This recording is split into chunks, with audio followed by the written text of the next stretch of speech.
Hello, welcome to the first all the day of 2022. It's a brand new show, brand new season.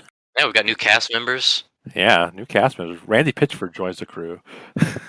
Oh, wow. Hey, Randall. Setzer, how have you been? I'm doing all right. How about yourself? Another year older, I guess. Yeah, another year. Oh, yeah, that's true. Your birthday is on 1/1. You are 29, right? That's correct. Oh my gosh, Wow. you're almost in the deadly 30s. Yeah, like me. Yep, I'm almost over the hill. Yeah. Yeah, I'm 34, so I've been over that hill for a while. This hill sucks. It's all downhill from here, my friend. You see this hill? That's You what can they climb it. say. Also with us is Cheston. How have you been? Oh, I'm just peachy. Yeah, Peachy Keen. Just peachy keen. No, actually, no, just peachy. That's why I said just peachy. I didn't say keen. Oh my Don't goodness. put words in my mouth. Just peach knee high. Yeah, just peach knee high. Peach knee high, if you know what I mean. Ha ha ha. Yeah, I suppose you could look at it that way. Yes, I'm auditioning for the part of Diddy Kong in the Mario Brothers movie to go along with Seth. You just know there's going to be a scene where they're like eating bananas and they're acting all goofy. Oh, I know. I'm ready to get. Didn't they annoyed cast by it. Diddy Kong? I don't think so. No, they cast Cranky Kong. It's Fred Armisen. Yes. Of course. I mean, whenever I play Donkey Kong Country on the Super Nintendo, I think of Portlandia as Fred Armisen. Yeah, I would have went with Clint Eastwood myself. Actually, that would have been perfect because he could have just sat the whole time. I mean, Yeah, that's a good one. wait, that movie's not live action, is it? No. You didn't beat the game in under an hour, you fucking wuss.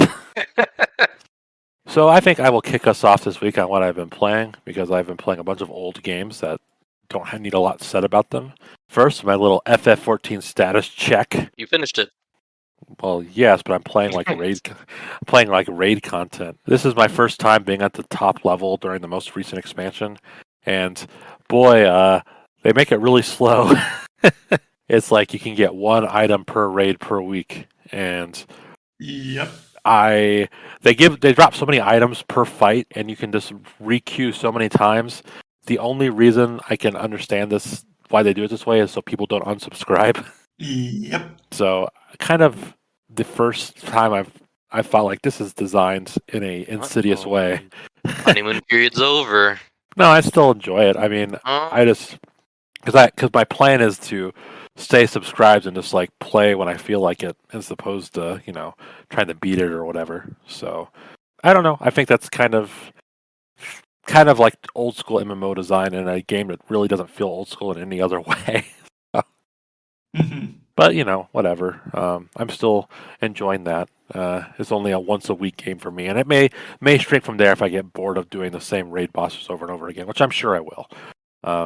Or I don't want to level DPS, which you gotta be in the mood for that sort of thing. So for whatever reason, I guess I was in like a retro mood these past couple weeks. So I played The Legend of Zelda: Ocarina of Time. Probably a game everyone in the world's played except for Setzer, I assume, because he's not a console baby. Oh, you have? I've played it, but I've never beat it. I played it very briefly when I was little. I thought you played it on 3DS. No, I played it on the 3DS. Yeah. Okay. Yeah, but I didn't beat it. Because we I got rocked out to the Goron Mountain music. Yeah, that's right. Now that you mention it, yeah, I do remember that. That was summer of 2016, maybe? Something like that. Yeah. Well, I think it is a masterpiece still. I think it holds up very well, despite running at a silky smooth 20 frames per second, maybe? I don't know. Maybe. It's the Zelda way.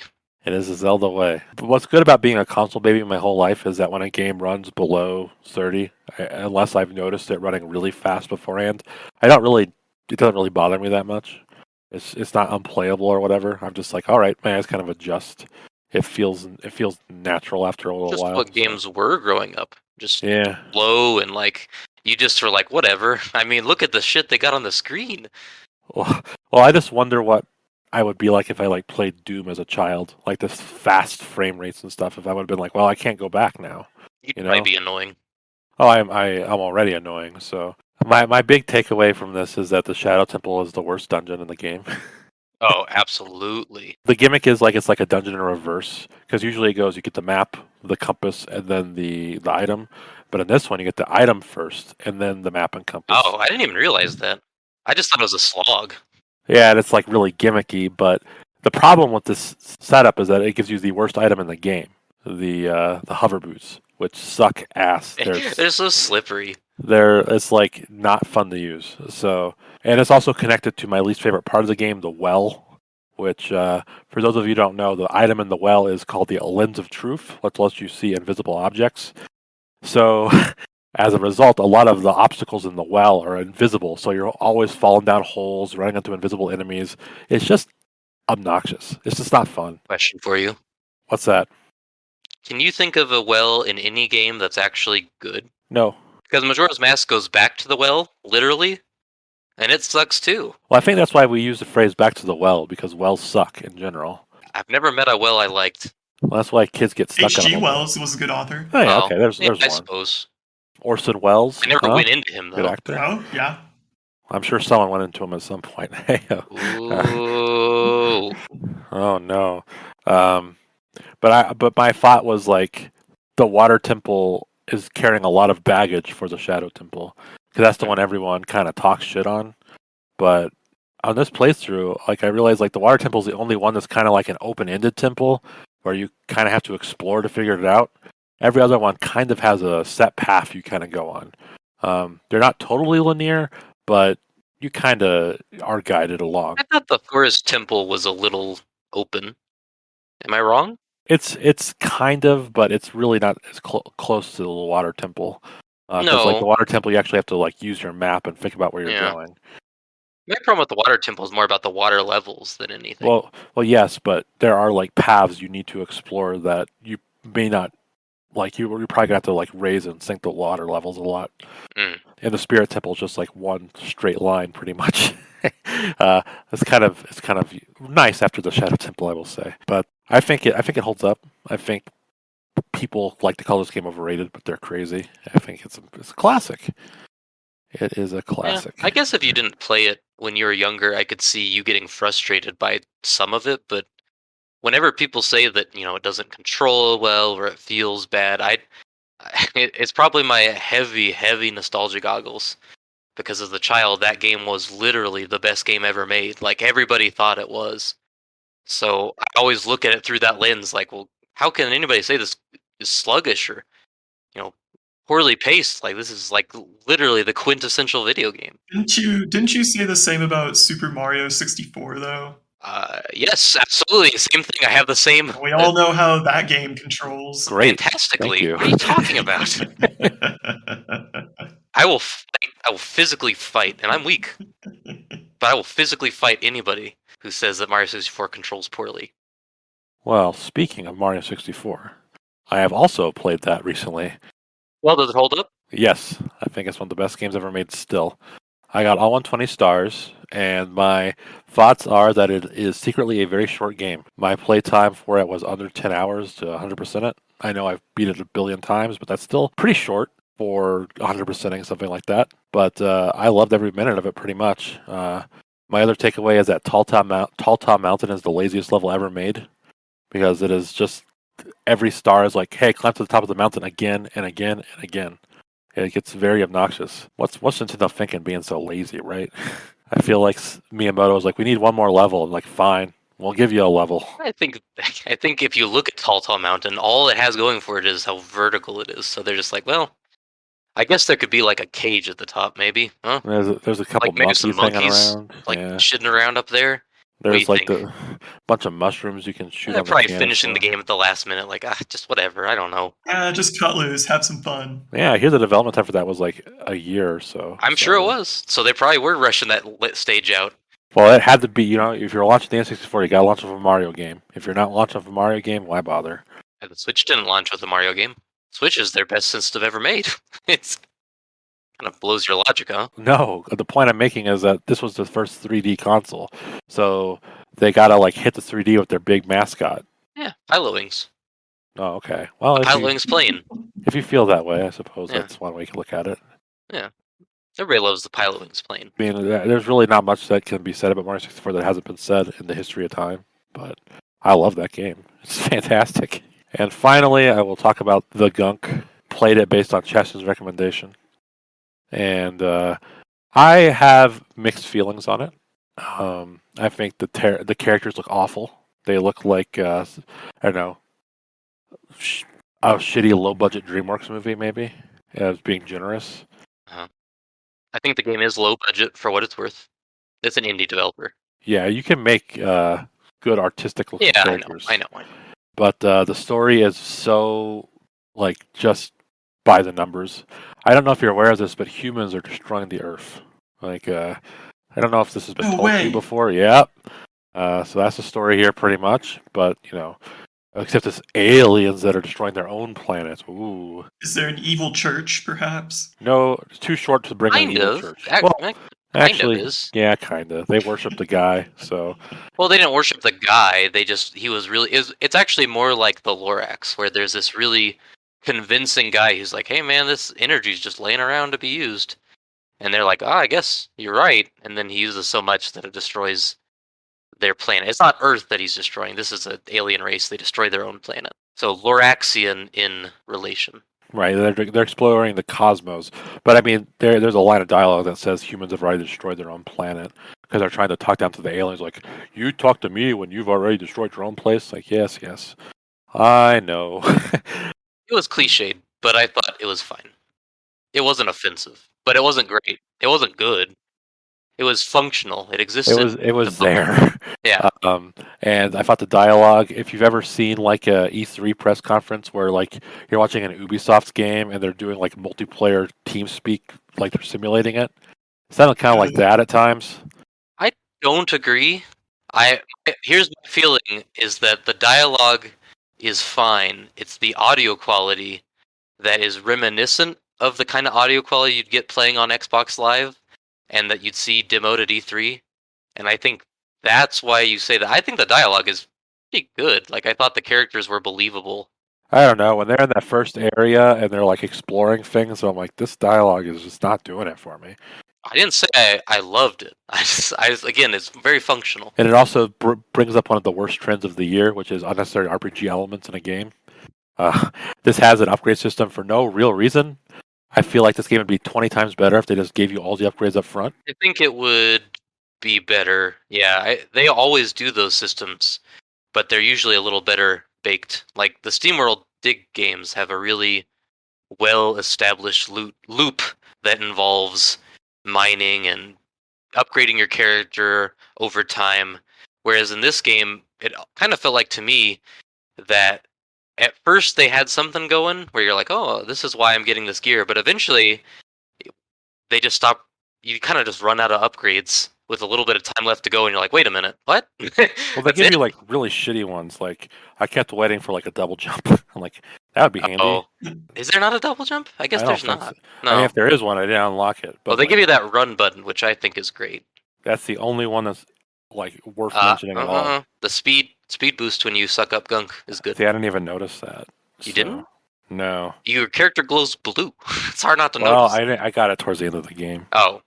Well, see, I mined like everything, so I had that for like the whole game, which is like 3 hours.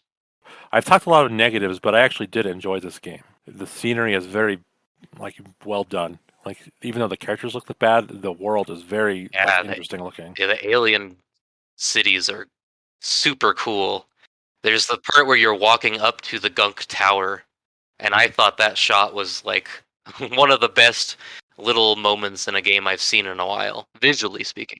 They do a good job of like when the Gunk's in an area, it's like all dead and terrible looking, and they do a good job of making it feel desolate. And then when you clear the Gunk, it springs to life, and it's a very it looks very nice, very graphically interesting game. It's also pretty enjoyable. It's a buzzword, but it's fun, you know. I wasn't sure I was enjoying myself like an hour in. I was like, this game kind of like you're kind of slow, you jump slow, but as it gets more complex with the gameplay is kind of like Luigi's Mansion and Metroid Prime mixed, I guess. Like where you're sucking up things constantly, but you're also scanning them. And at first I was like, this isn't doing it for me. But at some point, everything kind of clicked as it got more complex. So I would say if someone's playing it and they're like, I don't know, just stick with it out. It's short. Yeah, it's 3 hours. That's the other good thing about this. It does not overstay its welcome. Because I'm like, if this was made by AAA studios to be 20 hours, it would be dog shit. But luckily, it is 3 hours. It gets in, gets out, And even if you have your qualms like I did, it was generally a good time. It was a perfect little 7 out of 10. Yes, it is just fine. I would say like I thought the combat sucked and they should have gotten rid of it, but that's about it. well, I didn't like fight. Yes, I did not like fighting. Yeah. Not much of it, but when it was there, it was like, they just felt like they had to, didn't they? Like there, you fight like this bull on an elevator. That's just so not fun. But that's okay, you know. Oh, it ran off the elevator for me. It just ran right off. And I was like, all right.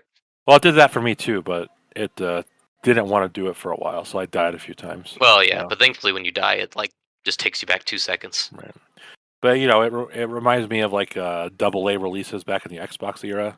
Like, you know, it was rough around the edges, but you know, you rent it at Blockbuster and you have a good time. Metal arms glitch in the system. Yeah.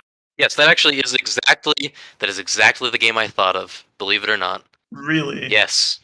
Not because of how it plays, but just like I was thinking like this is kind of like if a modern studio made a metal arms glitch in the system type of game. Just like a very competent little thing. But since game rental stores don't exist anymore, you'll have to settle for Game Pass. But you know, it was a good time for the most part.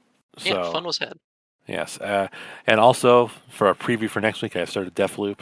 I don't have much to say about it yet because I don't feel like I can properly have an opinion because I'm not very far. But I'm enjoying the time so far. It's an extremely gorgeous game. If the main complaint people has is the story, I legitimately don't understand the problem people have with this game. So I am curious to see if my opinions fall off the wheels. But we'll see. Whatever happened with the dialogue, by the way? Like I like the dialogue. No, but I know Setzer's first impressions were really negative on that, and then I don't remember hearing about that afterwards. So I think the beginning of the game, your character, Colt, is essentially amnesiac, and he doesn't really understand what's going on. And he kind of has like a, whoa, this is wacky, you know, kind of perspective on it. But as the game goes on, you start to appreciate the kind of existential nightmare that these people are living in. Colt starts to take things more seriously, but not so seriously that he's like, you know, a humorless automaton. But he's generally more like subtle and down to earth in his perspective. And especially towards the end of the game, you know, I actually really appreciate how the character kind of subtly evolves as he learns more about his situation. And especially towards the end of the game. And if you're still confused when you beat the game, do a few more loops because there's bonus dialogue, and that dialogue is also really, really good. So it just starts out kind of like, you know, whoa, being in this time loop is wacky, you know, and lots of overuse of profanity. But then as the time loop becomes more passé, the dialogue becomes more down to earth, and that's, you know, what I appreciate. Well, from my perspective, like the beginning of the game dialogue didn't really bug me so much. It reminded me of like a cheesy B movie from the 70s. Mm-hmm. You know, if you've ever played House of the Dead Overkill, I got those kind of vibes from it. Like, not obviously not as crazy, but I thought it was aiming for like this like, you know, 60s 70s aesthetic, and I think it nailed it in that regard. That is a comparison I never thought I'd hear again. Yeah, I know, right? I'm sure it gets like more grounded later on, but I actually don't mind it starting out the way it does. But we'll see how I feel later on. It's enough out of me. So, Setzer, do you want to go? Sure. So, you know, continuing the Arcane Studios talk, I finished up Death of the Outsider, Dishonored 2, Death of the Outsider. You know, I mentioned this in our Game of the Year stuff, but I had not played Death of the Outsider on release because I didn't want to play it on my PlayStation. And it had, from what I remember, PC performance problems. So it kind of just got ignored and fell off my list. But when I saw it was on Game Pass, I decided, why not? Yeah, you got it. And I loved it. I think that it's kind of the missing link between Dishonored 2 and Deathloop in a lot of ways. So one of the most prominent ways being the mana system is much more like Deathloop, where you have pips, as opposed to Dishonored 2, where you have like a continuous bar, and you have to wait for it to refill, and you can get it completely depleted, your mana, if you use your powers too quickly. And then you have to find a mana potion. In Death of the Outsider and Deathloop, your mana, you can spend it all the way to 0, and then it'll recharge all the way to 100. No potions needed. And I really like that. And I think the mission design is just really inventive. Some of the areas are reused from the base Dishonored 2 campaign, but those areas were brilliant in the base campaign, so why not? And it also gives you some new tools. I think that Billy Lurk's foresight ability is way, way better than Corvo and Emily's dark vision. Oh, you don't like the dark eyes? No, I think that dark vision kind of slows the game down. Okay. Yeah, dark vision and the heart slow the game down in a really annoying way. I don't like the heart myself. I like using the heart just to I like its insights into what's going on and where you are, and the NPCs and stuff, but using it to look for runes and bone charms is really annoying. Whereas foresight not only kind of consolidates dark vision and the heart, it has some interaction with Billy's movement ability, displace. Mm-hmm. So you can use foresight to zoom around the level, find a good spot to teleport to, leave a teleport marker, and if you get into range of that, you can teleport where your foresight left the marker, which I think is super cool. And overall, I think the story is a little, Dishonored has never had a super cool story, in my opinion. No, it's kind of straightforward, Yeah, exactly. I think that's a good word for it. It's not bad, it's just straightforward. And Death of the Outsider kind of continues that. Nothing wrong with that. It gets out of the way for the gameplay. There are more things to a game than the story, and that game, I haven't played Death of the Outsider myself, but I know that Dishonored in general just looks really nice. The world is really interesting to explore and stuff, so there's a lot there. Yeah, I think that the world of Dishonored and being in that world and learning about that world is way more interesting than the actual characters and events that you're playing through. Speaking of Dishonored 2, after I beat Death of the Outsider, I thought, why not go back and play Dishonored 2? Why not?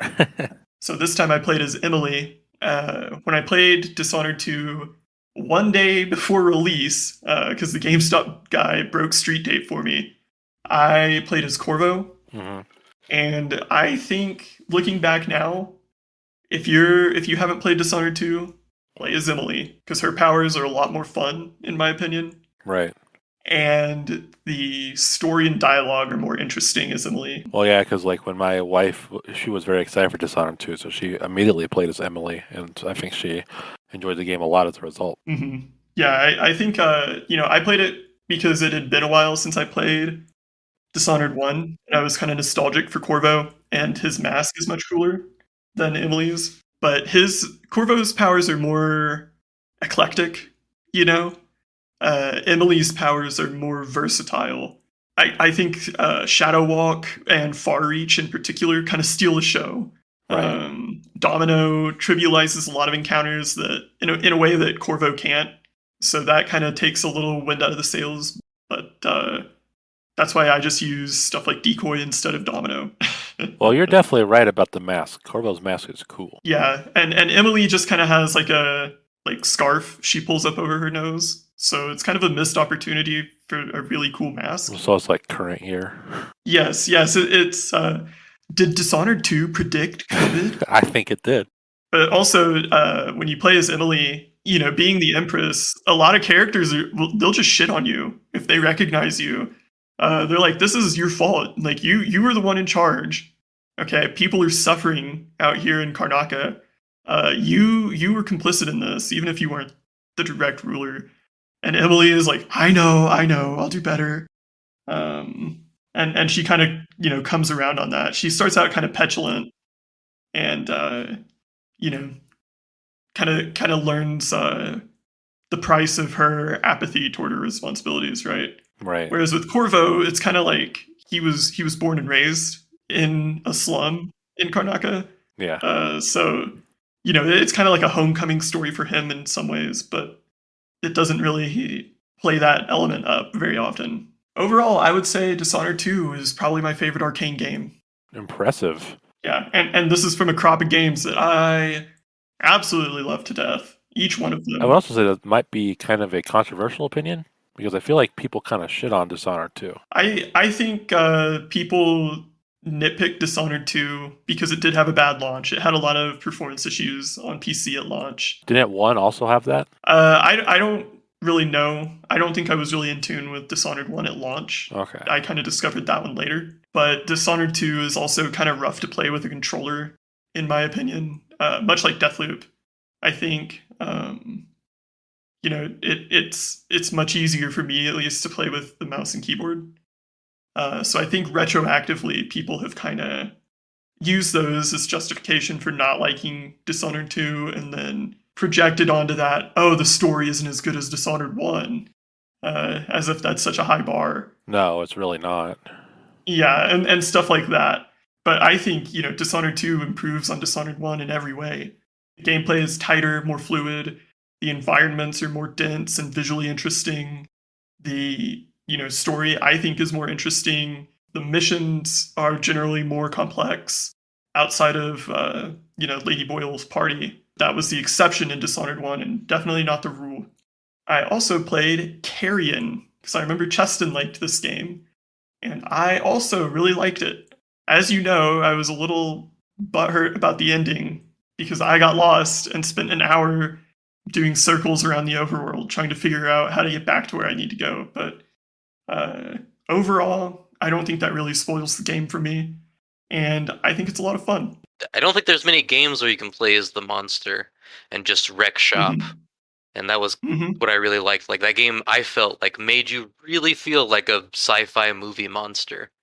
Like your controls just felt so perfect for, the way that you controlled your tentacles. It was like, yeah, that's natural. That's how it should be. It feels slimy.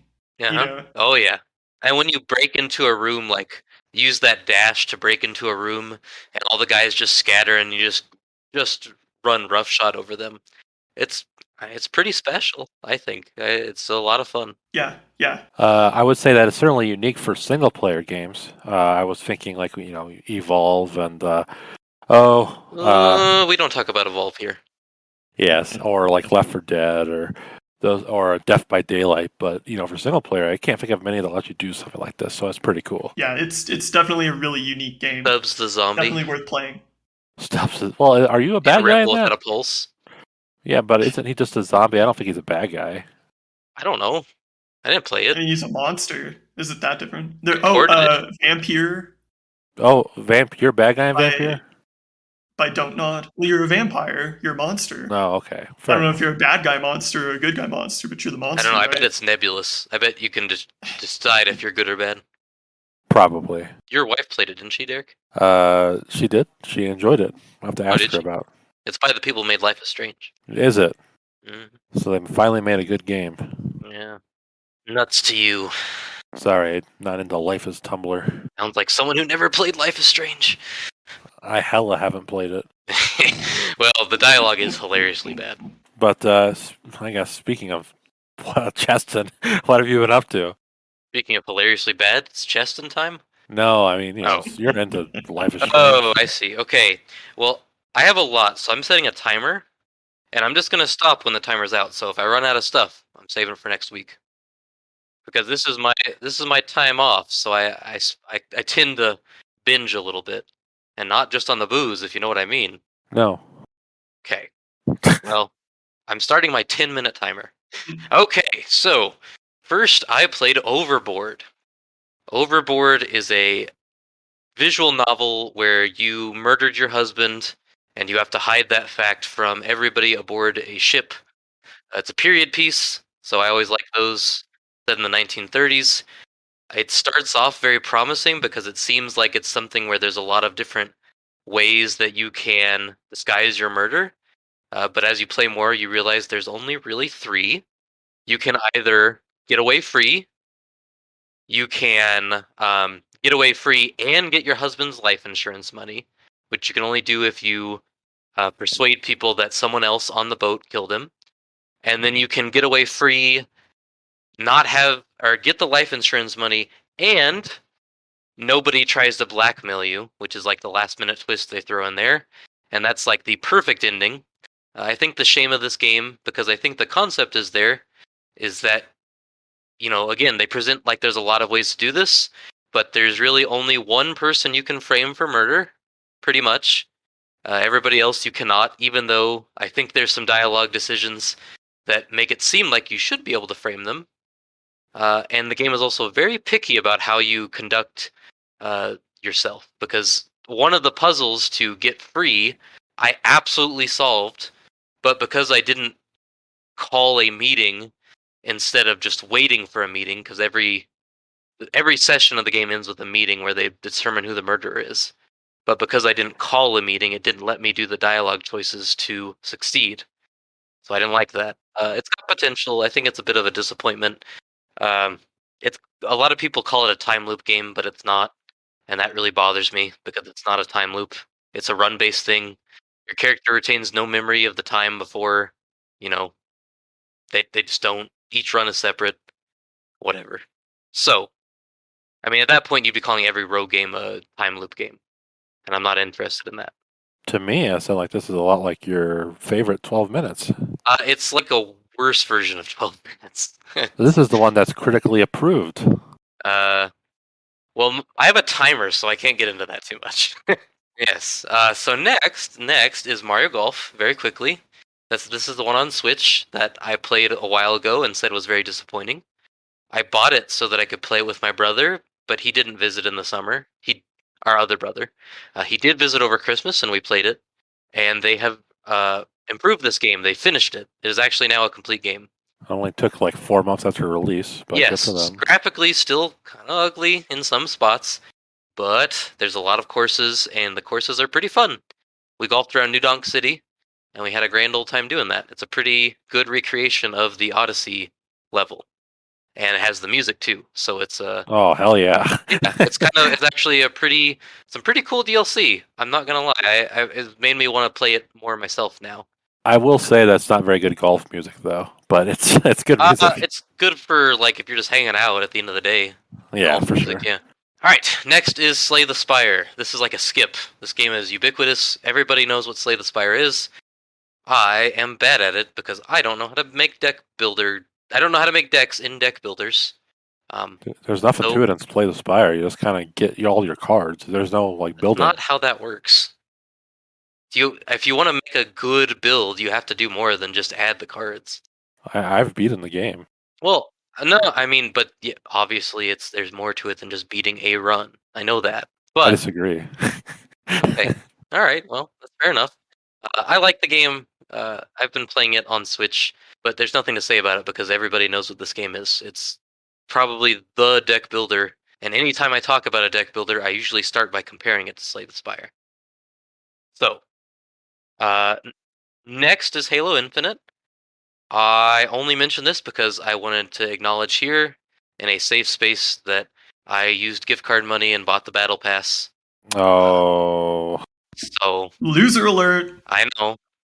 So this was me admitting my failures as a person. I will tell you, it is pretty jarring when you get the battle pass how much they were keeping from you on the standard battle pass, because boy did my options for customization explode after I paid for it. I would imagine, yeah. But the most Halo thing in the world, they had like daily Christmas events, and you could earn like Christmas skins and Christmas skins for your guns or your armor or whatever. Well, since I bought the battle pass, I changed to the superior Mark V armor. But I really wanted the candy cane armor that is part of the daily Christmas rewards. But when I unlocked it, guess what? It only works with the Mark VII armor.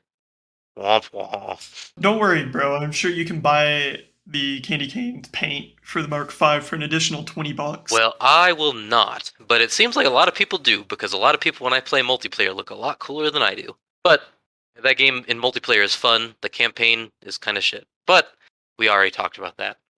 A lot. Next up is Cruis'n Blast. There's really not a lot to say about this. This is the Fighters Megamix of arcade racing games. No. Yes, in that it is entirely stupid. You can have a helicopter race, and the helicopter controls just like a car and moves just like a car. It's just a skin, and it's really dumb, and it's really fun. The only real critique I can lob at the game is that it's an arcade racer, so it's super shallow. And when you play in multiplayer, obviously, like, it's supposed to be a thrill ride, so everybody's in it for the entire race, and then it usually ends up being a photo finish every single time.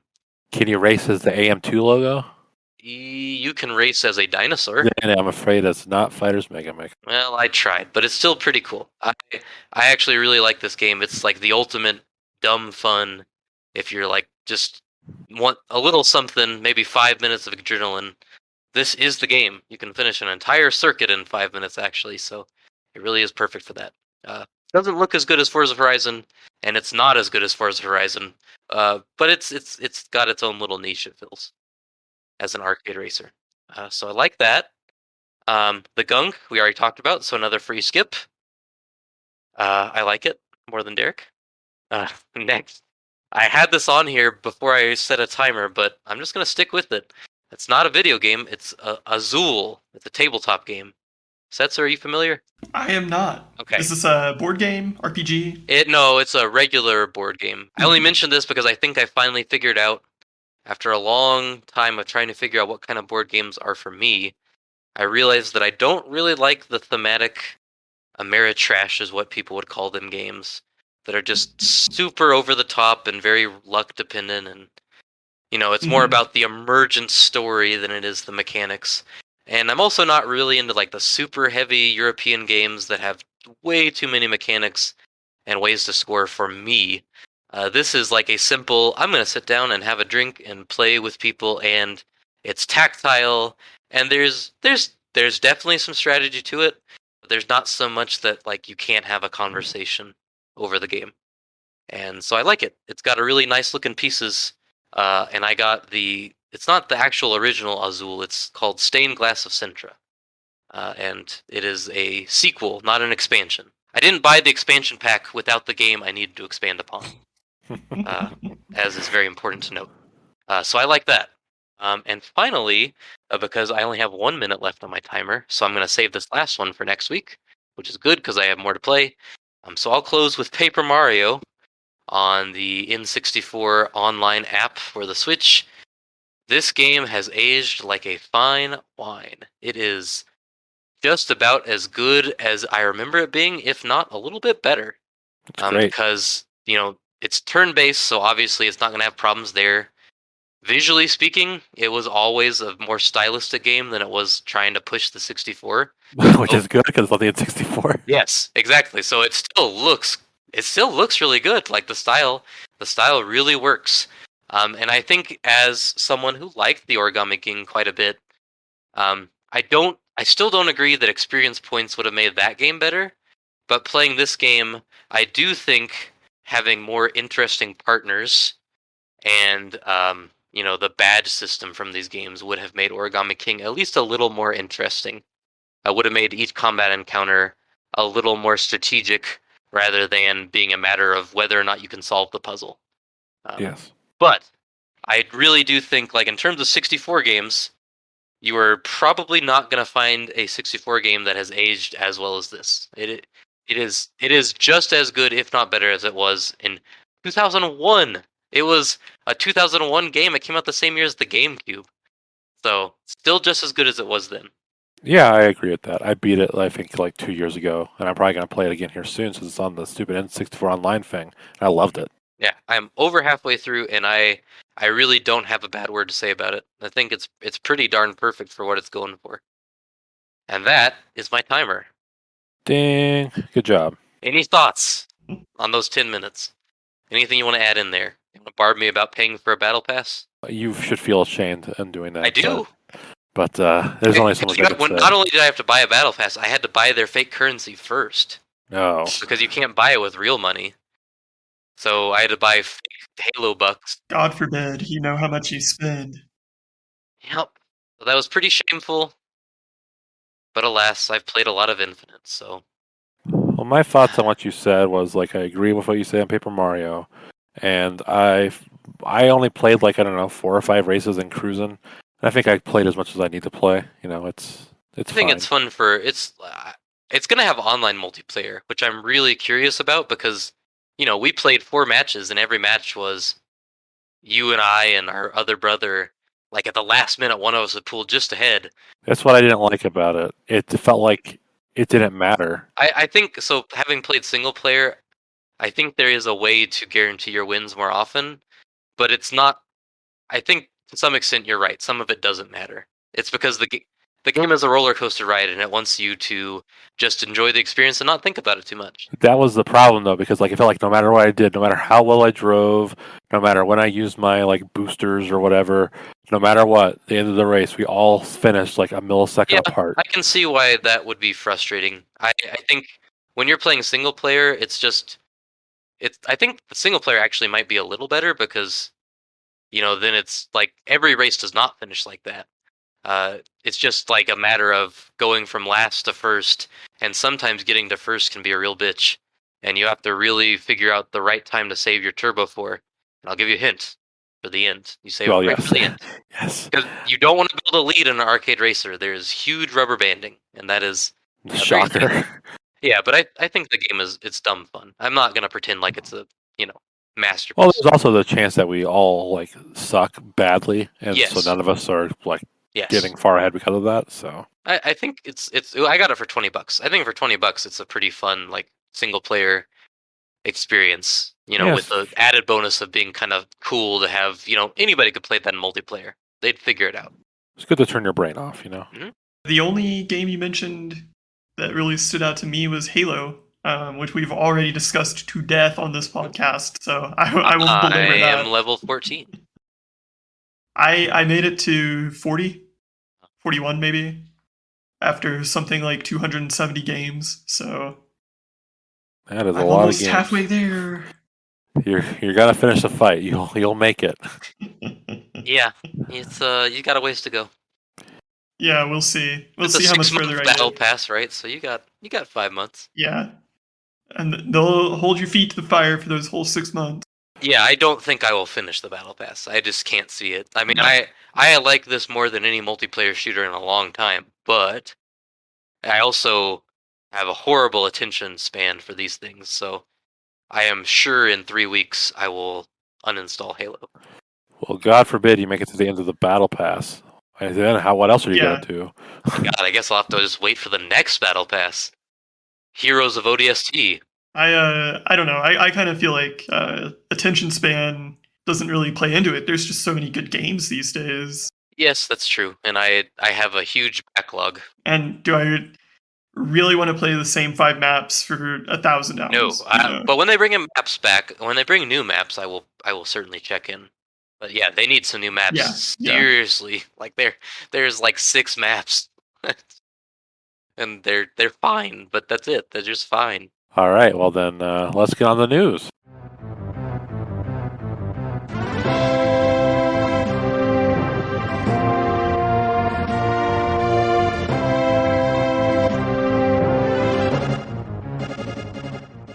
Enemies Andy Brown writes that Sony has successfully patented the quote terrain radar and gradual building of a route in a virtual environment of a video game unquote mechanics of Death Stranding.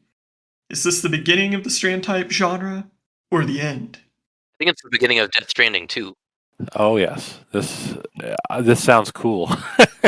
I'm a little disappointed because I didn't know how much Sony was invested, and I'll admit I was like quietly hoping that they would just kind of let this go and Microsoft would be able to snag Death Stranding on Game Pass. Well, get a better PC. Yeah, I think my PC would not be able to handle it. But I love Death Stranding 1. That's a weird game. It seems like a walking simulator, but there's a lot more to it than that. I enjoy like the building of the routes and stuff. So I like that this Death Stranding 2 idea is like making a big community-based road. It's going to be such madness, but it should be interesting. I do think it's funny that everyone made a big deal about Kojima being like a free agent. He just like pretty much just works for Sony now. Mm-hmm. No more Konami middleman. Like, I know that he has his own studio, but he's just making Sony exclusives. So, what can you do? Because Phil Spencer had that Kojima Productions thing on his shelf. Well, maybe Death Stranding will be there. I hope so. I kind of want to try it now. After blindly pooping on it for years, I've kind of started to think it looks really cool. Yeah, it's neat. It's very unique. You know, you're not going to play another game like it. It was my shit, but I'm a Kojima like apologist or fan or whatever you want to say. So, Yeah, didn't that game have literal shit? you could pee. I don't know if you could poop, but No. no, you had a pee meter even. Like your bladder No got poop full. meter? No, unfortunately not. Why didn't they patent that mechanic? Yeah, just wait till Mario has a pee meter. Kojima's gonna be seething. Yeah, they Conker's Bad Fur Day. Like Rare could sue them for that. Pee mechanics in games been around longer than you think. Doesn't Custer pee on a Native American in Custer's Revenge? He does other things, but I don't know about pee. Yeah. Hmm. For Chris Scullion of VGC, Nintendo closed out 2021 by successfully suing Gary Bowser, presumably of We no did it, relation bros. to the company's American branch president Doug Bowser, Yeah, I was gonna for say. selling Switch and 3DS mod chips. For the high crime of putting countless starving Nintendo developers on the streets, Mr. Bowser now owes the company $10 million. Oh my god, it's a lot of money. Does the punishment fit the crime? No. Nintendo just wants to, wag their giant legal dick around and dissuade anybody else from doing this. Well, this is where you get in trouble when you sell something. Yes. If you're making like soft hacking sort of things, like the Wii stuff, you're probably not going to get as big of a slap, I should say. Yeah, weren't they basically selling like the equivalent of selling R4s? That's what it sounded like to me in the article. Okay. And boy, I just couldn't get over though the fact that the guy was named Bowser. The article did a great job ignoring that. They were very professional about it, but as just a regular person reading it, I was like, God, like, did he change his name to Bowser for this? Like, it's a big moment for the Mushroom Kingdom. They took down Bowser like this. Poor Doug Bowser's child was turned against him like this. How could you do this? You were supposed to be the chosen one. I'm glad I didn't know about this because I almost assuredly would have bought one. Well, yeah, but you wouldn't have been sued for $1 million. No, but I owned an R4 from Mhm. like the get go pretty much. So Yep. I like these things. I Our don't know what you want from parents were like unwilling participants in your piracy. me. They Yeah. had no clue. I always kind of chuckle whenever I see like a movie that says like piracy is not a victimless crime. I always go like, it kind of is. I'm okay with it. Yeah, Nintendo's doing fine. They're doing more than fine. They're doing better than pretty much everybody. So Yeah. I don't feel bad when people pirate their stuff. Yeah, but 10 million's a lot of money. So That legal dick hanging out. Yeah. Yeah. Our Lincoln is rolling in his bed comfortably. good luck, Mr. Bowser. Well, PC Gamer's Jonathan Bolding reports on Square Enix president Yosuke Matsuda's New Year's open letter, in which the company's money man-in-chief wrote, quote, I realize that some people who play to have fun and who currently form the majority of players have voiced their reservations towards these new trends, referring to NFTs. And understandably so. He goes on to say that player goodwill is unreliable, and NFTs will incentivize players to create self-sustaining content for Square Enix's games. Well, player goodwill is unreliable when you go around supporting NFTs. Yeah, I don't. This is very frustrating. This article read like this man, Mr. President of Square Enix, has no idea what an NFT is. He actually knows less about what NFTs are than most people. Yeah, because it sounded like it was just rambling nonsense. Yes. So I would say like he's just saying that so investors are like, oh, he knows what they are, and then they won't ask any more questions. Play to contribute. Well, as we said in our Game of the Year show, this is a looming threat that's going to strike. It doesn't matter of who gets there first. Apparently, Ubisoft's already there. I didn't know that. People are going to fall on their face, and it's going to like ruin the reputation of a lot of companies that do it. But I guess we'll see. Well, thankfully for Square, they haven't got no reputation left to ruin. Well, unfortunately, I love Square, so Loveless marriage. But I'm hoping like this is just impacts their Western games I don't give a shit about. Like, stay away from my Final Fantasy. But I guess we'll see, won't we?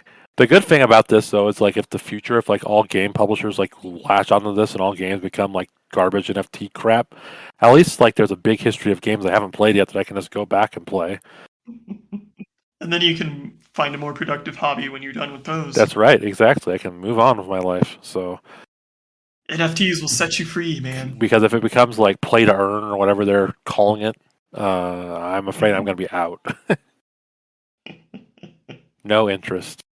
Well, speaking of NFTs, Ubisoft threw their hat into the ring in 2021, and according to Ishak Suban of Eurogamer, the company appears to have sold a whopping 15 whole NFTs. Nice job. Wow, For 15. $35K a piece, right? Suban estimates the value of these transactions at approximately $1,755.30 in real Total money. or per? Total. Oof. Ooh, missed it by that much. That's not very much money, or very many transactions, to be quite frank.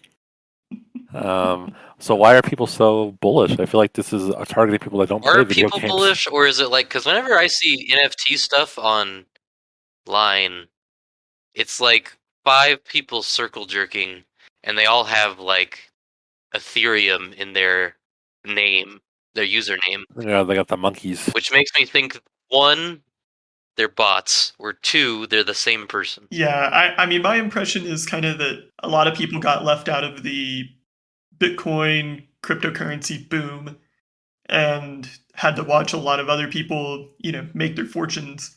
And they're trying to make, they have a vested interest in NFTs being the next big thing.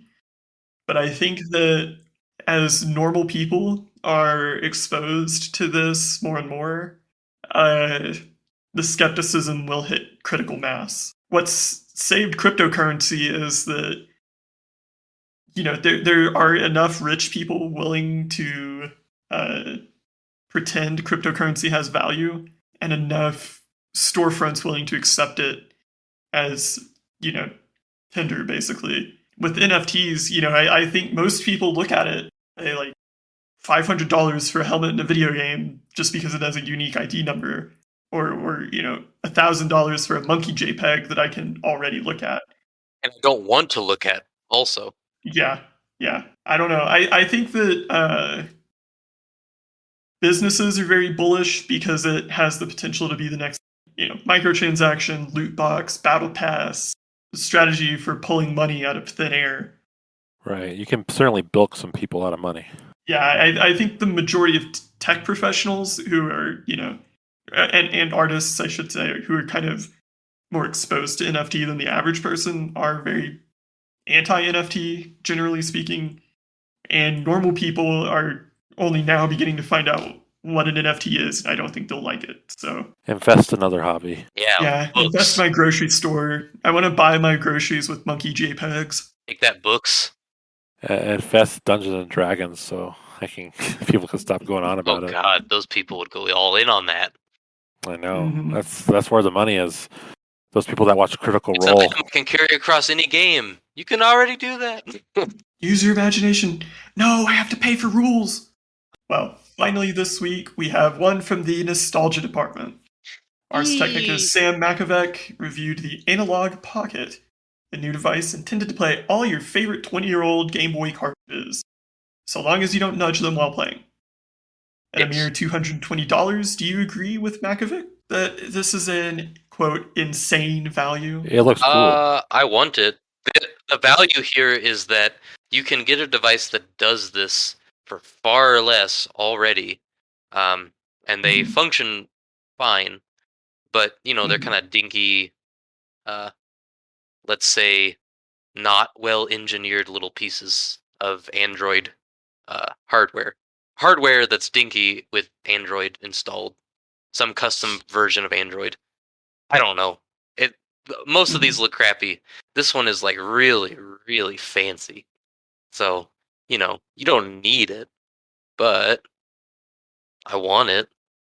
Yeah, it plays them natively, doesn't it? Like you put the card. I mean, you can put a card in. Yeah. Well, yeah, but that doesn't necessarily mean it's. No, I good. know. I don't know. I didn't read the entire. The review is quite long, and most of it is stuff I don't really care about. But I bet it does. These people, that's their thing. That's Analog does all kinds of crazy emulation devices. I want it. The device itself looks great. I want it. It's $220. That's kind of a lot because I could get a Retroid Pocket for about $100, and I've heard those are pretty good. Yeah, probably But serviceable. Yeah, this one is that screen looks pretty sweet. it is pretty sweet. It is made for people like us that are. I really want to play Donkey Kong 94 on a couch. You can play Mother's 3 finally. Well, sure, exactly. I mean, hell, if I got this thing, I'd play all kinds of stuff. Yeah. I think. Advance Wars. Yes. Oh, hot dog. Oh yeah, well you joke, but hot dog indeed. Or Final Fantasy Tactics Advance. I'll pass. I mean, isn't Advance Wars coming to the Switch anyway? It is, yeah. That's why I use that one. I mean, for $60. But you also get Advance Wars 2. I did see somebody on a video about the Diamond and Pearl remakes. This has nothing to do with Analog, by the way. They were like, I could get a DS and Pokemon Diamond for less than this costs. I was like, fuck no, you couldn't. Right? Like, Pokemon games have like the world's worst inflation. Like, you can't get Pokemon Diamond and a DS for $60. There's no way. Unless you already have a DS. It's impossible.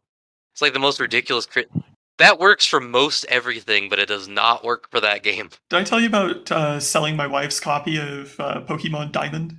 No, I don't think so. Okay, so when we moved, we got rid of a bunch of old video game stuff, and one of them was her copy of, or no, it was Soul Silver, I want to say. Oh, yes.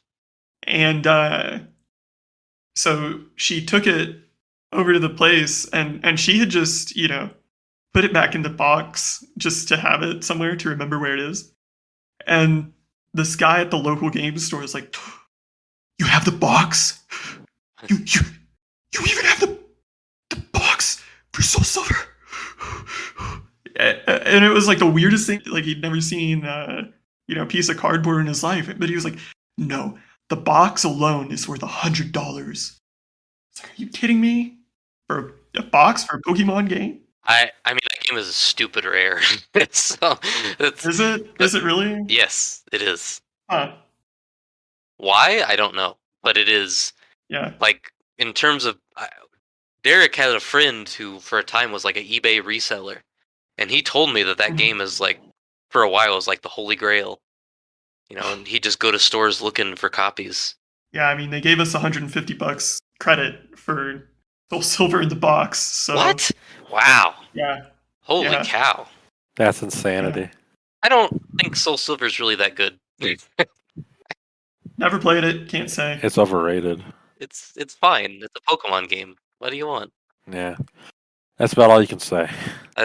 I'm sure someone somewhere hears that and just like starts like angrily whittling a knife to kill me with, but it's just every once in a while someone will say that's like the peak of Pokemon. I go, is it? Is it really? I don't think so. He's clearly never played Sword and Shield. Yeah, well, Cheston's favorite Pokemon games. It's not a good Pokemon game either. Maybe none of the Pokemon games were good. Huh? What do you think, Derek? Makes you think. None of them? I agree with that. Cyber Sleuth was the best of them, so. Yes. The Digimon game. The Digimon game. And Digimon World, also better than all. Well, okay, so I guess we can get on to Cheston's Game Arena.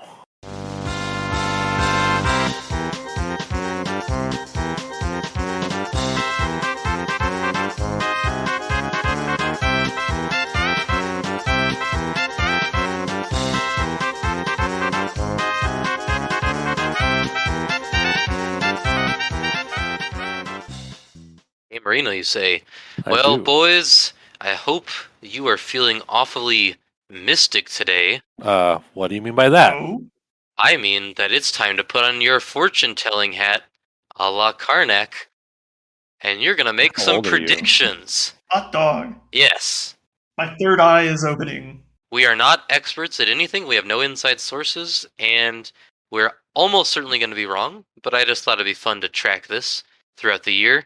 Give us some stakes as we cover things or talk about things. So I've got a few different categories, and I'll start by saying, gentlemen, so for this one, I'm gonna list each game, and you're just gonna tell me whether or not you think it's gonna be delayed. In other words, will it actually come out this year? So, God of War 2. I think that will come out this year. Delayed, but to later 2022. Oh yeah, that's a fair bet. Kind of split on this one. I kind of think Sony really values winning Game of the Year awards. And That's so what their whole thing is. I know, so I think they really want to push this one out. So I'm going to say no delay. All right. I'm glad we all agree on that one. All right, well, Horizon Forbidden West. Also no delay. I think this was supposed to come out last year, wasn't it? Allegedly. Allegedly. So was God of War. Well, that's true. Yeah, Allegedly. I never believed God of War. No. This one, I mean, this is also a last-gen game, and I feel like if it's going to release on PS4, you can't push it beyond this year, because then it's like... So was God of War. Well, yeah, that's what I'm saying. That's why I also said that wasn't going to get delayed. So, Well, you didn't use that as your reasoning last time. So be consistent, Derek. Oh, well, sorry. But it also applies to God of War, I suppose, but... Horizon 2 or whatever doesn't look like the sort of game that it doesn't look that different from the first one. No, it looks like Horizon, but on like a more tropical place. Right, so I don't see why it would need a delay personally, but... All right, Setzer, delay? No? I wouldn't be surprised. I mean, I agree with Derek. I think it's definitely coming out in 2022, but like God of War 2, I wouldn't be surprised if it's like September 2022. You know what I mean? 2 months kind of delay. Oh, we need a few more months to put the polish on, you know? Yes. All right. So, probably no delay, but maybe a little one. All right, what about the sequel to Breath of the Wild? Yeah, I think it's delayed. 2023, March or so. Me too. We don't know anything about the game. It's still called the sequel to Breath of the Wild. Well, to be fair, like the way Nintendo does things, they just like, all right, this is the year we're going to hype up this game and it's going to get released. Like with Smash Ultimate, they announced it and they released it the same year, you know? Like, they do things in a different way than a lot of companies do. But that said, like, I think we're not very far from a Switch 2 or whatever they call it. And I don't think the Switch 2 is coming out this year. I think it'll come out March of next year, which is when Breath of the Wild 2 will come out, because it'll co-launch with it. So that's my prediction. Oh, layered prediction. Well, you know, it'll be like the original. It'll be a true sequel where it'll release on both the Switch and the Switch 2. Okay. I'm going to say delay because we don't know the name. We've seen like nothing of it. And usually with Zelda, they show a little bit in advance. They haven't shown like anything. And I think this year's going to have a Mario game, so I don't think they're going to need Zelda. This is like their most anticipated game, perhaps ever. So you gotta, and it's a sequel to a game people consider the best game of all time. So you gotta start getting stuff out there. That or you have to delay it so it's perfect. That's true. Right. So Setzer, are you saying delay? I'm gonna say delay. I'm not really attuned to the Nintendo cycle, but I mean, like you said, you don't even know the title. Yeah. No, I don't. Okay. So we're saying probably delay. What about Dying Light 2? Is that really coming out? Yes. Canceled. Cancel. Canceled the last minute. All right. On midnight release day, they just put out a little presser. Sorry, bros. I think it's coming out in February. Yeah, there's no chance it gets delayed again. It's coming out in February. I mean, there's a chance. No, it's coming out. It's coming out the end of the. There's always a chance. There's always a chance. If it gets delayed, it gets delayed to March. I don't know anything about Dying Light. I just know that Dying Light 2 gets delayed all the time. It does. It's been like 5 years of Dying Light 2. But I think if it gets delayed, it would only get delayed to March, and that's to push it to the very end of the fiscal year. That's it. Okay. So. Elden Ring. I don't think it'll get another I don't delay. think so either. I think they didn't want to delay it the last time. People have played Elden Ring, so there's proof of that one. Yeah. Yeah, I would be stunned. Starfield? No, I think that's pretty set. I think Microsoft has got. I think Phil Spencer's got the gun to Todd's head, and like if Starfield doesn't release on, yeah, but what if 11, the gun like clips through Todd's head and that's shoots always someone possible. behind him? It's always possible. Maybe that's why like Todd's physics are like that, so he makes the games. Or what if like that? the button to release it is on the top of a ladder, and Yeah, Phil yeah. he has to climb the ladder, but then Todd's like, "What? You can't climb ladders." Don't get your hopes up. I love Mickey Todd Howard. But I think like they got so cute with their release date 11/11. You know. Yeah, that's what I was thinking. They really want that day. So I guess the only other possibility would be that they move it to 11/11/23, but that doesn't have the same ring to it. I think they're like, get this game out so we can get on the Elder Scrolls, what people really want. So, no chance. Yeah, that's what I was gonna say. I think they're kind of hot with shitting Starfield out and then forgetting about it. And this will just be that weird one-off Bethesda made in the early 2020s. Hogwarts Legacy. Canceled. Delayed if not canceled. I feel like Harry Potter doesn't have a lot of goodwill right now. I think among people in the know, but I don't think most people are in the know. Fair enough, I agree but with that. I agree with that, but I don't think, I don't know, like part of me still thinks this game isn't real, even though I've seen footage of it, you know? Mhm. I haven't actually watched any footage, so I'm not convinced it is real. Like, it feels like something to me that's definitely either being pushed back at least a year or canceled outright. Oh, I think delay for sure. All right, what about Suicide Squad? That's getting shitted out. Yeah. This- Pinch that one off. It's like Avengers. They don't give a shit about I quality. just realized I forgot to put this on here, but we're going to put it on here so you can make me sad. Prince Persia. Canceled. Canceled. I don't agree, but I'll just write it down for posterity. Yes. So that's depressing. I guess this will be a good year for Sony ponies. Yeah, I suppose so. Anyways, on that note, Sony ponies, what will be the consensus, quote unquote, game of the year? Meaning the game that wins the most Game of the Year awards across the board. This year was It Takes Two. It won the most from tracking websites. So That's surprising. It is surprising. It won the Game Awards and it won the most awards. So, what do we think is going to be the consensus game of the year, quote unquote? Elden Ring. I agree with that. I think Elden Ring will be the consensus, and the reason for this is because I think game critics spend all their free time online, and they're getting kind of sensitive about how certain games are seen as quote unquote Oscar bait. God of War is a big red flag for those kind of games. Because like it feels like Last of Us Part 2, where they made that game to get awards. You know what I mean? Kind of with you on the God of War part, because I can't think of a lot of sequels besides Last of Us that have come out and also been like the dominant game of the year. Like Red Dead came out, but Red Dead 2 was not the consensus game of the year. Its year of release. That was God of War. It usually feels like there's a little drop off with the sequel. The reason I think Elden Ring takes it is because, like, you remember like when Demon Souls and Dark Souls first came out, and they were like quote unquote weird games for weird people.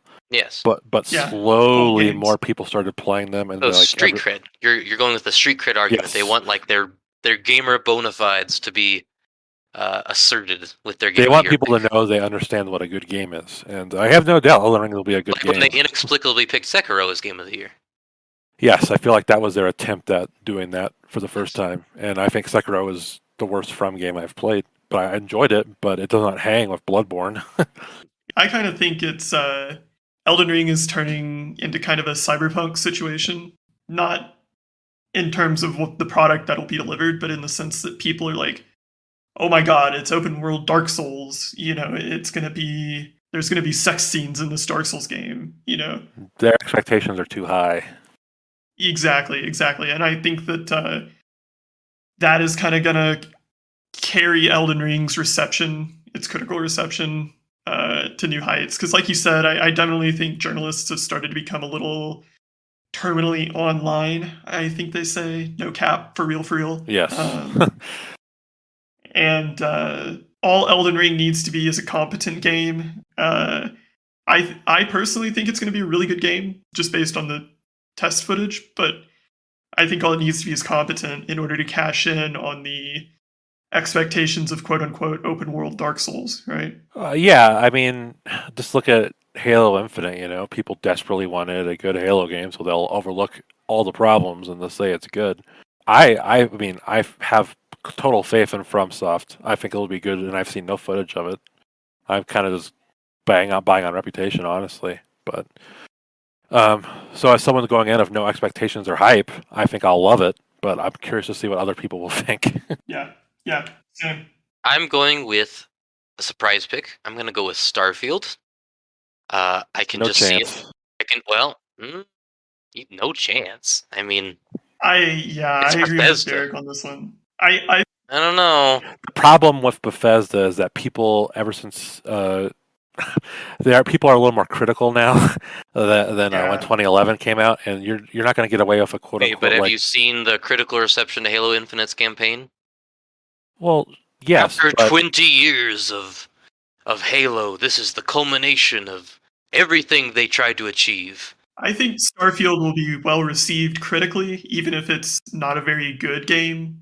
Much the same as like Fallout 3 or 4. I look at it, it's going to be like Fallout 4. It's going up against Elden Ring, which I think has all the factors and more. You know, I know, but I'm just telling you. I think just like Halo Infinite, you just tweak a few knobs, and I think people are gonna freak out and act like, "Oh my god, this is so different." This is the culmination of 10 years of Skyrim. I think it'll just be like Fallout 4, where people either really like it or they really don't like it. Yeah, well, I mean, maybe. I'm just saying. I think you can never media types like Fallout 76 now. You can never count them out. Well, it may have had a redemption arc. I won't play it to find out. No, it hasn't. Oh, okay. But I mean, it has a journalist pursued redemption arc. But it is what it is. Crappy scam. No comment on that. Right. Your game of the year for 2022. What do you think will be your game of the year by the end of the year? Well, I can tell you that I'm the most hyped for Advance Wars, but I don't think that'll be my game of the year because one, it's a remake, so I don't like doing that. But I think Elden Ring will probably be my favorite game of the year. I'm gonna have to side out the journalists in this one because I love these From games. But if Breath of the Wild 2 came out this year, which we don't think it will, that would probably be it. Another one I also think has a good chance is that Final Fantasy game. The Dark Souls Final Fantasy. Stranger of Paradise. Yes, I loved that demo a lot, so I want to see the full game. And the Dark Horse is the open world Kirby game. Oh yes. I think the Kirby formula is stale. I think I called it the most I don't know, like what did I call it? Like the excessively mediocre franchise of all time. I don't know. You would be correct if that's what you said. Yes, I think a change in the Kirby formula is way overdue, so I'm curious how that'll come out. But, if I was a betting man, I'd say Elden Ring or Final Fantasy, whatever. So I wrote down 3 of those choices. Setzer, you? Well, I may not have a Switch by the time Kirby and Zelda come out, so I'm gonna, not assume anything with those. And say the only games allegedly releasing next year that I'm interested in are Dune, Spice Wars, and Elden Ring. No Redfall? No Redfall. I think that game looks like a joke. As much as I love Arcane, I think that they're maybe having their Apex Legends moment. But yeah, Dune, Spice Wars, no gameplay on that yet. So I'm, skeptical of it. Elden Ring, gameplay we've seen looks good, and I really enjoy FromSoft games, so I'm gonna have to give it to Elden Ring. I think that is a fine choice for you, not for me. Well, yeah, because Cheston's all pooping on From games. Yeah, I have no interest in Elden Ring. It's a dirty job, but someone's got to do it. Yeah, I know. So the 3D Kirby is interesting to me. But I'm kind of like with Mario Party Superstars. I'm always a little skeptical of Nintendo games. There's always a chance they could just really screw it up. So your game of the really year go wrong. Arceus, isn't it? No, I am not really interested in Arceus that much. I am personally looking forward to 2 smaller games a lot. I'm looking forward to the Ninja Turtles game. Well, I forgot to mention that. Yes, Shredder's Revenge and Metal Slug Tactics. Kind of projecting ahead for this year. Given that I'm about to have a second child, which I think will have dramatic effects on what I'm able to play, I feel like something like Metal Slug Tactics is just going to slide in real nice and smooth. Same with And I think Advance that's going to Wars. end up being my favorite game. Is Metal Slug Tactics? I haven't looked much into it, but is that like Final Fantasy Tactics plan? It is like a Final Fantasy Tactics. Yes. You should play Final Yeah, Fantasy Tactics isometric for the tactics. Lions. Yes, I am. Yes, but I like Metal Slug more than Final Fantasy. You would like War of the Lions a lot. Yeah. A lot. Well, I want to play it, but it's not on PC. Well, it will be eventually, hopefully this year. yeah. Well, hopefully. I've been, it's been due for a remaster for what, 5 years now? So any day now, bros. Yeah. For the record, I don't think I've been able to predict my game of the year in a long, long time. So Neither that's have good. I. I like that. Mhm. Yeah. It usually ends up surprising me. All right. I think I predicted Deathloop would be mine last year, actually. That was a rare. That felt like a rare exception to that rule, though. Yeah, Because absolutely. nobody. Usually, people don't succeed so well on their promise. Persona afraid 5 of Kirby. was the one time I predicted that, and it was obvious. Cheston was like, "Yeah, you're gonna like that. That's gonna be your favorite game of the year, no matter what," and it pretty much was. What was it? Yakuza 0 almost topped it. Persona 5. Persona. Oh yeah. Well, yeah, and there was the year Smash Brothers came out. I mean, that was a loaded a year. given for me. But Mhm. anyways, this one. Now we have some fun. All right. Will any of the following people be let go by their companies? Bobby Kotick. No. He would have already gotten let go. I don't know. I think we haven't seen the worst of Activision Blizzard's fortunes. Oh, I hope that's not true. I hope it is true. I don't like them, but I mean, but I think we've seen probably the worst of the allegations. Okay. I think 2022 will be the year of those allegations going to court. Oh, okay. Of actual reckoning. Yeah, I think it's gonna be very much dependent on. It would have to be a legal thing because I don't think the shareholders have any interest in getting rid of Bobby Kotick because he makes them a lot of money. Yes, he does. Yeah. Agreed. Cancel culture is real, but for people like Bobby Kotick, not as much. But you can only do so much when you have the legal system breathing down your throat. You just said something extremely controversial. By the way, I'm aware, and I think it's true. I think it exists for certain people, yes, people like us. But someone like for Kotick is not. He's got too much money to fail. Yes, for rich people or celebrities, it does not exist. Right. You're right about that. Yes. Kotick, no, maybe, and I'm gonna say no. Yves Guillemot, the Ubisoft CEO. Yeah. I should have known by the name Yves, but I had to make sure. No, also. No. I have no respect for Ubisoft as a company. So. I feel like their stuff is kind of blown over to some degree. Like, people have forgotten. Because Activision Blizzard is a bigger company, so their stuff's overshadowing Ubisoft stuff. Like, there's a lot of people that probably don't even know Ubisoft's in a similar boat. I know. So. I agree. Like, I have a friend who's boycotting anything Activision, but he has not said boo about Ubisoft. So, I mean, of course, Ubisoft makes really shitty games. I'm not interested in Ubisoft or Activision games, so it kind of works out. You lucked out. Most of the games suck, so you're not missing much. All right, Randy Pitchford. Yeah. No. He owns Gearbox. No, he's gonna sell. So they got bought by the Embracer Group. So, and then I believe, I'm totally spitballing here. Let me just look. I'm pretty certain that he no longer is the CEO of Gearbox, but he is rather overseeing their entertainment division. Because there's going to be a Borderlands movie. So I think he's gone all Hollywood. Oh, good. So when he gets caught on the Epstein flight logs, won't be surprising. Got it. I've got no respect for Randy. We've got nose. I'm going to go with the fun choice and say yes. Me too. I don't know how. I don't know why. That's what I want to happen.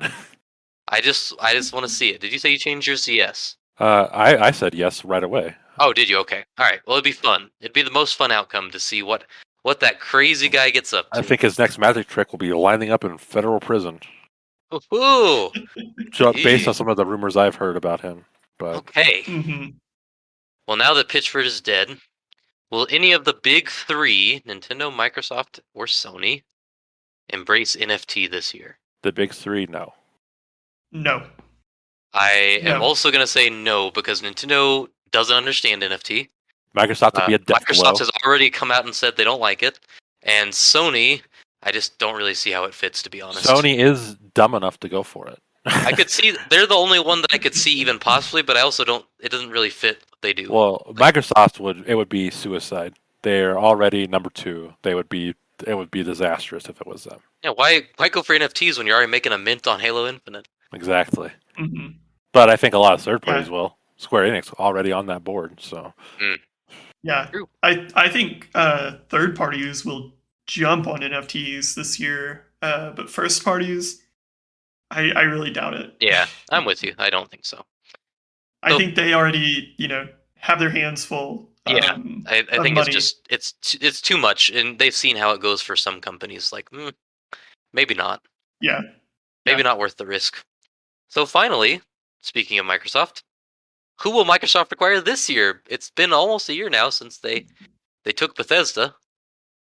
So who did they take this year? Who's the big splash? Well, this is kind of an interesting choice, but I feel like they've been chasing a Japanese developer for 80 billion years.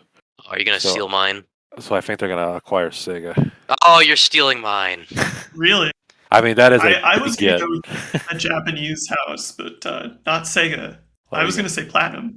Ooh, that's a good one. But yeah, I because wonder. I know they're a little soured over the Scalebound incident, but I can't think of a better candidate for acquisition and control. That's a good one, right? Because Platinum's beloved, and they like to go after the beloved ones. Like, that'd be so.